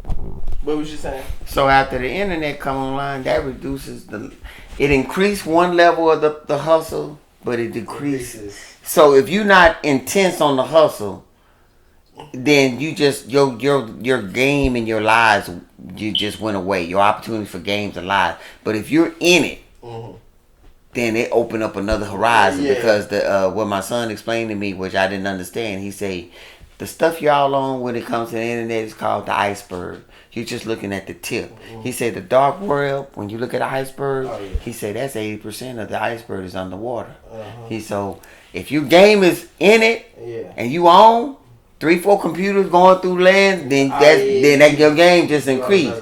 But for the average person that was used to running the gift of gab, it's gone. It's gone. Yeah, it's just it's like even what I was saying, like with content, when we talked before, I was saying like with content, you need like 3 or 4 computers. That's to kind of keep it. That's the truth, though. To keep you know what I'm saying? And even to hold your history, too, to be honest, because if they down your... Yeah, because it takes forever to upload your videos to, like, cloud-based stuff. You know, that's not like... So you tell them, I don't know. That's not a quick... Now, why you wouldn't just... you got that Apple, why that Apple, what? It can only take so much memory. I mean, how much you got on that? I want to know. I forgot. It's 5? Like maybe 2 or 3 terabytes, something like that. See, y'all computer doing backwards. Yeah. Since the revolution of the phone. Then y'all not holding memory too much. Yeah, it's not as much. No. That's weird. That's the weirdest thing to me. Too, for me, right, that's why all these cloud-based services is happening, because you gotta think of as much content as you can create. No, I got you making sense. But this is when you meet a caveman and a person come out with a pistol on you. Yeah. It don't, because me having a hard drive that I can upgrade, why not upgrade? Yeah, I think even to a certain degree, even with your upgrade, you can still put too much on there. Now the cloud makes sense as a backup to the upgrade, but for old guys like me, the hard drive is the hard drive. Yeah. So, but the cloud is the backup to the hard drive. Yeah. Unless you got another system somewhere. Yeah, unless you got another, that's why I say you probably need 2 or 3. No, you saying the stuff. You need to have that off site. Yeah. When you hear people say the stuff, then it be incredible. Yeah. My son Dave is like that. So, like, you need another, like for instance, you need this computer and you need to have another station at your mother's house. Yeah. And your mother don't mess with this computer and let that computer talk to them. Then let's say you had an auntie in St. Louis, that need to be your triangle. Even if I had it in the house, you know what I mean? Like if I had 2 or 3 computers here, You see, but I'm saying that because what if a fire break out here? Oh yeah, then you got the other that one. Too. And the network. That exactly. So it's like you know, when I started getting into podcasting, I was like, man, you know, I was telling somebody like, I know that I can't run on an every week basis. Now why? Because just with your computer, or you talking about with your personal life? Personal life on top of, I don't have the equipment to run like that. You know what I mean? See, my license going out. You know what I mean? So it's wear and tear on everything. It's wear and tear on your computer. It's wear and tear on you know, all these different things. It's wear and tear, and that really happens. You know what I mean? And then I wouldn't be able to constantly do it every week, and then the memory build up, and I got to put it to cloud services. That's what happened. That happened to me before, where on the last podcast, my editing slowed down because it was getting full, and then I was trying to create more content to market the podcast. That's more memory. That's, you know what I mean. It's adding all that stuff up. It slows the process down. Where at first I was just kind of like, oh, I'm just gonna go hard. Then when you go hard, you get stuck. You're like, damn, I can't even edit a video because my computer memory is so packed up. I just started deleting it. Nah, you making sense. You know what I mean? I bought about 3-4 years, whatever. I bought me an Xbox, the latest X, not the Cube, the one before the Cube. They put out before the Cube. I think Xbox 360. What they call it, Xbox. It ain't 360 because it's after 360. Oh, okay. You got 4 levels of Xbox. Xbox, the Xbox 360. Then you got the Xbox I'm on now. Then you got the Xbox Terra or whatever. And I bought a terabit. Terabyte, yeah. Bro. Okay. Yeah, no, I bought it. But it don't take. It maybe 5 games, and it's full. That's what I'm saying. And they want to sell me, and I refuse to download a game. Yeah. Simply because of that, I said, give me the hard case. I'll go chase down the disc. Yeah. Just so after I have to delete something, I can reinstall it. Yeah. Because I think there's like 2-3 terabytes. I went through that especially when I started doing podcasts. It was a wrap. Nah, that messed me up, man. Yeah, I'm like, because I remember what 1 gig, you was happy over 5 gigs. And you even when people be like, hey, how much memory? They be like, oh, that's a lot. I be like, bro, when you podcasting, bro, it goes like that.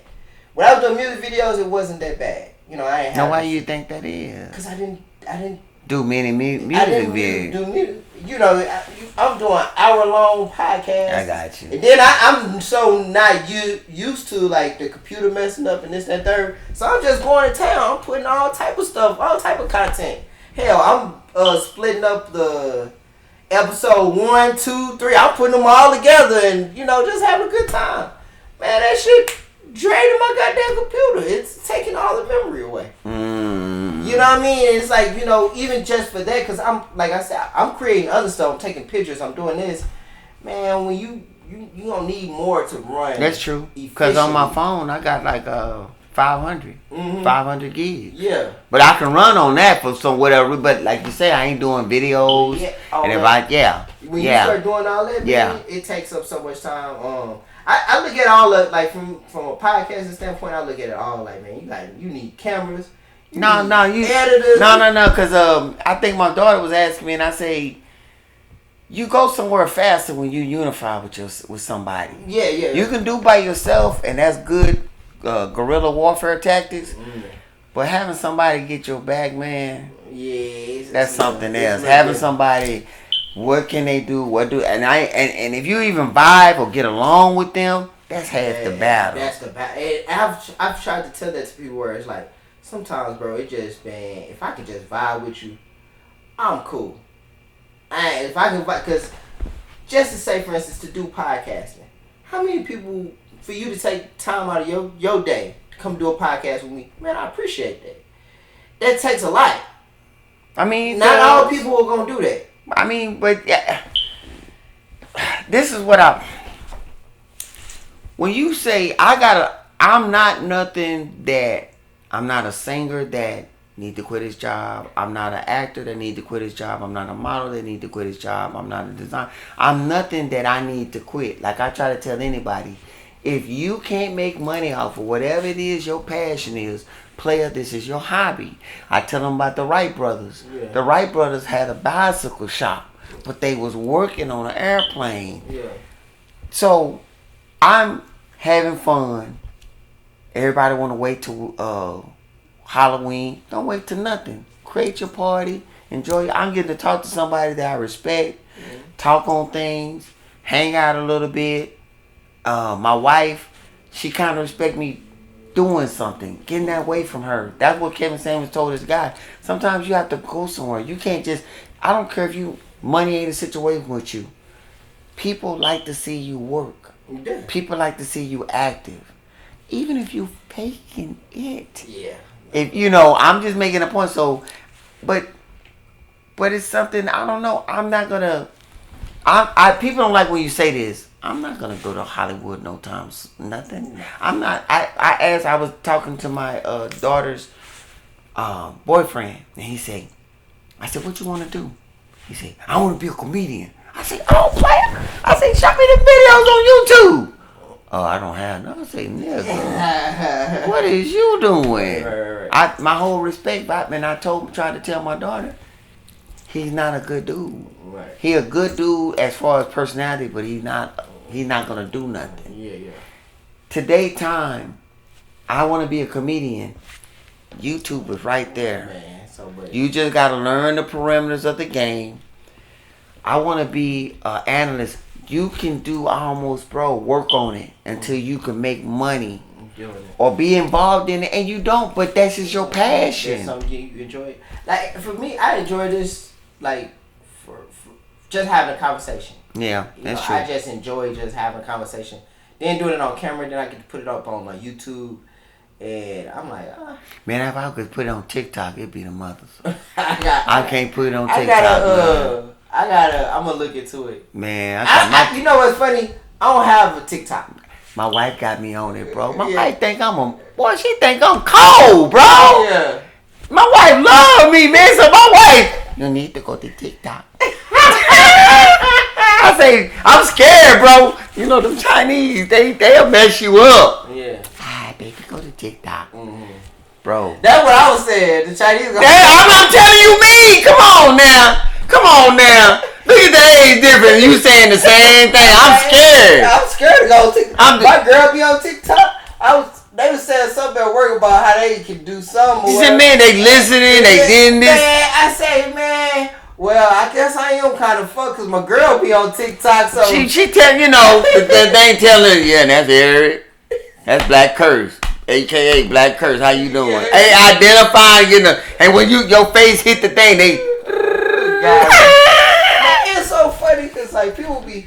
I met a dude working at UPS when I was working with you. Mm-hmm. Man, this dude, I come in. This dude, he was a black dude, and he said to me, he was like, "Yeah, man, I be looking out the window. Cause they listening." I said, nah, bro. I said, nah, player. Who you talking about listening? Player. Player.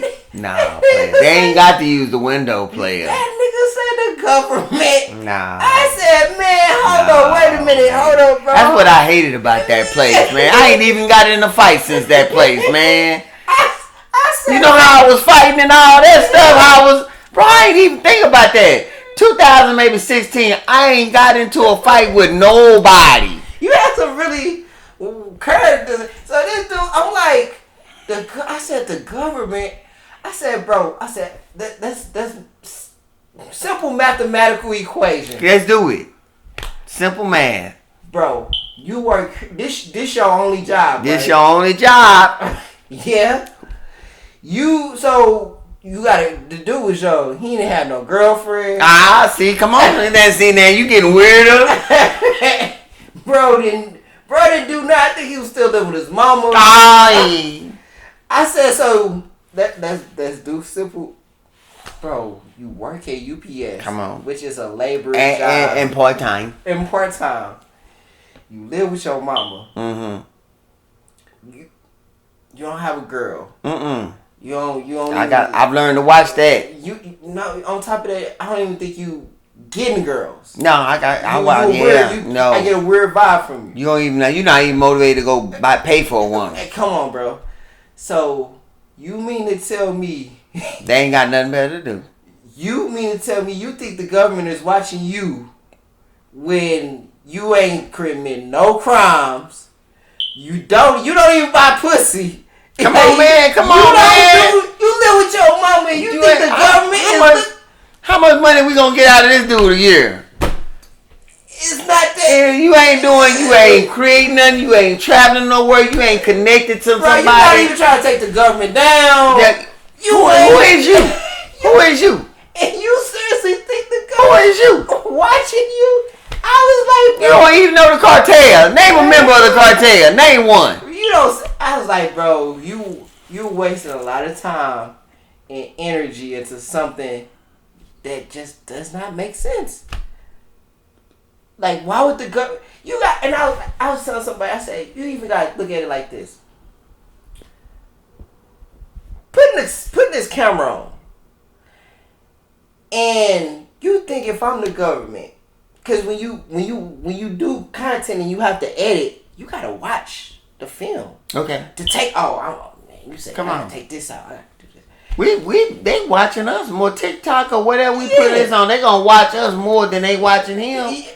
He ain't even making videos. And I'm like, on top of that, you got to think like, do the government even have that type of money? Not for you. To put into watching they don't have that money. Let me put it to you like this. They working on the money situation with the I can't even think of this dude's name at all. I don't know it. But they the administration is putting on doing what China's doing, and they're gonna be able to have the possibility of watching your money.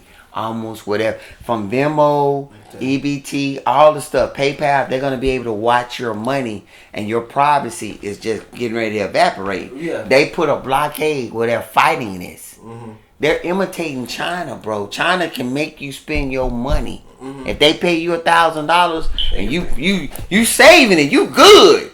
China say it's expiration if it's not spent. Oh yeah, bro. Yeah. And I'm like. The guy said out of my mouth, he said, why we would dare imitate China? Mm. Like, that's freedom gone. Yeah, right. So, that, from my credit card, that got a chip in it, to your car, to your phone, that's all they needed, bro. What else is it? Unless you step out of bounds. Yeah. It's... Financially, for tax purposes, they lowered it from, it used to be $10,000. If you didn't do no transaction past $10,000, the government, that wouldn't initiate that the government needs to talk to you. So now they lowered it down to $600, bro. Oh, damn. $600. Yeah. That if you doing a transaction, Venmo is the worst. When you do it, if me and you was doing trade money back and forth, whatever reason, some ridiculous stuff. We just giving money back and forth. That would come up on the radar. Yeah. This is the thing that I was gonna say. Like, even with them watching, even with all of that, right, bro? They allowing the drugs to come in.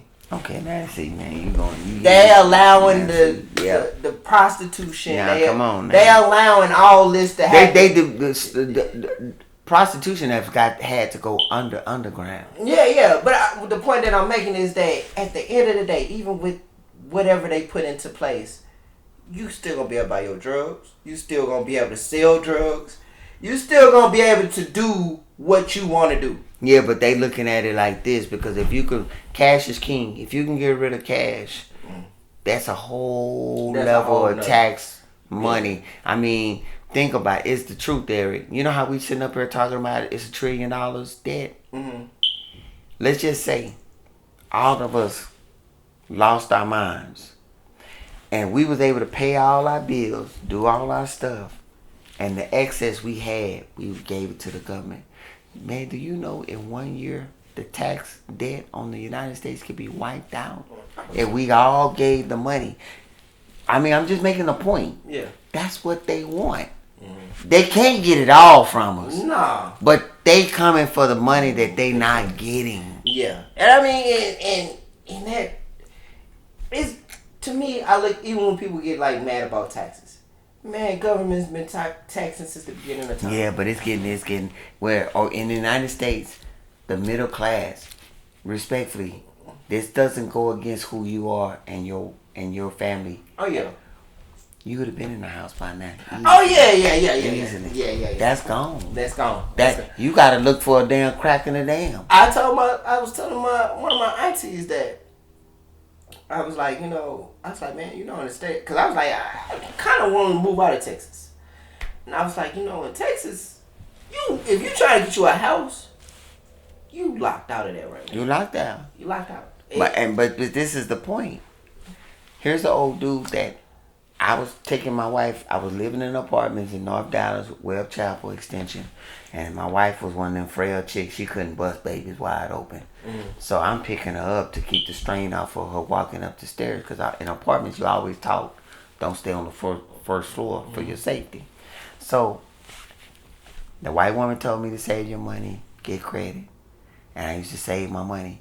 And then when I had that problem, like a stupid, just like a dumb dude, like, I'm gonna give me a house. Mm-hmm.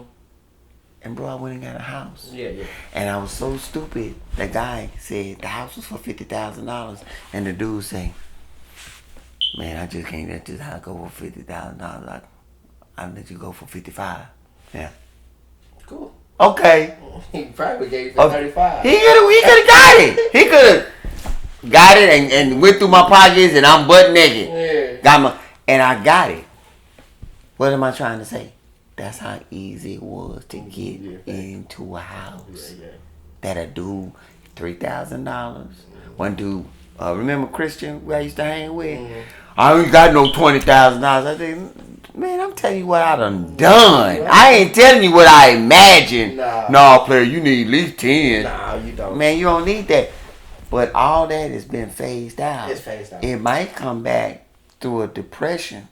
But it's gonna be through a depression, bro. Right, and that's something that I always kind of once again goes back to what I've been saying. Like, I kind of want a depression to hit. I'm gonna tell you this: don't want nothing. But I don't want it. It's gonna come. You know what's crazy? This the thing, but it's a saying that I kind of always do when the depression or when it goes down. Mm-hmm. I just hope and pray to God I have a job. A person like you see, this is when your reputation is the reputation. Yeah. I'm telling you, your reputation, when they walk in, everybody that don't come to work, don't do the stuff, they gonna walk them out. You all gonna be the skeleton. I used to work at Ashton Chemical in South Dallas, and that's what happened. Yeah. When they downsized and whatever, and the chemical business I was in for microchips, it was big. Yeah. And now it's just a skeleton crew. So guess who they let? They let the first crew. They let some good people go, but they let a lot of people that definitely wasn't known. You'll be one of them people. Yeah. I'm just letting you know. Yeah. I'm not saying, Jerome, don't come back and say, Jerome, I'm telling you, your odds for surviving it is better than the dude that, man, I don't need this job. That'd be the dude that need a job. Cause I done survived maybe 3. Black Friday. I know 2000. I survived 2008. Like what? And I remember 3. I can't name them though. Was it the one where cause 2008 that's when it went real bad. Yeah. I think it was another one after that. And see, y'all don't know. We used to talk about Reaganomics. You ask a black person, what's going on, man? Reaganomics. It trickled down there. That's all we said. That's all. If you say to your mother came in right now. Yeah. Well, mama, what's Reaganomics, baby? Yeah. We survived it. We survived. And that's why I be like, man, I know I survived. It's just, man, I know. But your excess is whatever excess you have now. you almost have to prepare for winter at least in your excess. So if you got two cars gonna come down to one car. Mm-hmm. If you eating out, that needs to be zeroed out. Mm-hmm. Those are the things. Going to shopping, taking trip, bring that down. Yeah. If you got a Mercedes, sell it or give it back. Yeah. That's how you slim the fat. Yeah. Because you got to get past it. You got to go on a fast. Yeah. That's what Americans, when you hear how bad things at, look at the traffic. Yeah. Do that look like things going bad? No. Okay. but you let everybody tell you it's bad. I ain't gonna lie. Like when a good sign that I saw, because it's like rumors going on at my job and stuff. People scared. I really never be scared. But see, you got connections. Everything that the other average black guy don't see. You got connection. You got reputation. You created a skill for yourself in the industry. Yeah. The other dude, he straight nigga. Yeah. I be looking at it like, everybody saying this, and I be like, one thing that I see as a good sign is that I see people out shopping. When I go DoorDash, people are DoorDashing still. Now with me saying that, no, yeah, you're right. But with me saying that, it's a thing on YouTube where the guy he go through and he look at your evaluation. He doing it in Texas, and so he go through it, and we spend a whole lot of money. Yeah. So my point is, people arrive to the damn edge of the cliff. I still use that traffic as a meter. It doesn't mean it can't happen. But I'm saying it's still okay. When that traffic dead, then okay now. I ain't gonna lie, COVID. Come on, bro. COVID was like that was it. I survived it by being in the industry that like trash and waste. Yeah. That's how I survived it. And I really couldn't get the depths of a person staying at home and he getting as much money. He's saying, man, I'm making as much money as if I was going to work, because the government's saying we're going to pay you and apartments was supposedly not putting you out. Bro, that would have been, I wouldn't have known. That would have been bad for me. It was crazy because I thought, like, it was crazy because I had got hired, and I want to say it was a week after I got hired, because the whole COVID thing, they were saying we're going to go down to working 3 days a week. Yeah. Man, so that was, we say we were supposed to start that like a week or two later. Right. Bro, we didn't even get to the next weekend. We was doing overtime. Okay, see? But you have to find the thing. And what's funny? It was like I had just got fired from my other job, and I was just coming. So when they made the announcement and they were saying with the COVID, we don't know, we work 3 days. Other people was panicking. I was like, man, I just came from not having a job. So, I mean, the funny thing about it, I had transferred. I was working in Fort Worth. I transferred my job to Dallas. And then I had went to go help out the crew that I remember them in San Marcos. And I just transferred. And man, I just got my apartment. Boom, boom, boom, boom, boom. Getting ready to set up a date, all this stuff. And COVID hit. I remember Trump saying, "Oh, this is a damn lie, you damn liars," and then the damn thing out of control. And then my company made buku from going in and cleaning up the sites and stuff like that. We made money left and right. That transfer that I did, I didn't know nothing about COVID. I just did it because we wasn't making the money I wanted to make. So I went down there and then when that hit, it jumped off again. Yeah. And then when it slowed down or whatever that was, man, I took off and came back to Dallas. That, man, it was crazy. Like they was saying that, then it was like, I think that was the most money that company made. Yeah. It was like they made the most ever. And then now it's like, we don't know. I don't know if that would come. I don't understand it, but that's weird. But and I try to tell people, it's hard to be insulated these days, in my opinion. But find a job that people actually need. Yeah, and that's something that I think about, because it's making paint. But I always think to myself, let's just say if China came over, hey, player, I know how to make paint. See, this is where you look at your government to help you, because I wouldn't have a job if a Mexican could come right over and do my job. Yeah.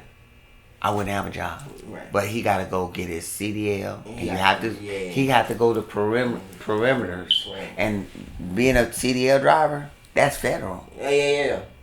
Nah, and then having hazardous waste classification, I had to go through and do my fingerprints. Mm-hmm. So if I'm on the international watchdog, then I can't do that. Nobody can trust me. Yeah, not for real. What was I gonna say? Yeah, that's for sure. Cause I mean, and I heard too, like people who drive trucks not making like killing. No, not through trailers. Okay.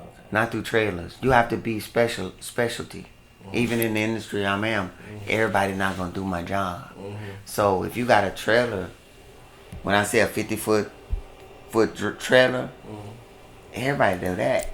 You have to do like specialty. Specialty is flatbed, low bed, overhead, overhaul, overweight. Those are specialty that everybody can't run up on. That's what you as a driver try to do. Yeah. It's money out there, but you gotta find your niche. Yeah. My wife was telling me about a woman, she's a dispatcher for her husband out of Florence, Texas, which is by Killeen, and she's his dispatcher. They making a killing. Yeah. But once you get a dispatcher, like he's his own. He has his own LLC, his own authority. He has his own authority, blah, blah, blah, MC. He have his own license like that. So he don't have to go through a middleman. Anytime you go, I went through Landstar, and we was owner-operator company, but we had agents. They was the middleman. They get the money. So let's just say the load is $5,000 to go from Florida to California. Let's just say that. And let's say I put a 2-man team on it so I can get it there in 3 days and get that money. Okay. That 5,000 load, the agent gonna get almost like from 50% to 25%. So now that load down to damn 2,500. Dang. I made $100,000 2006.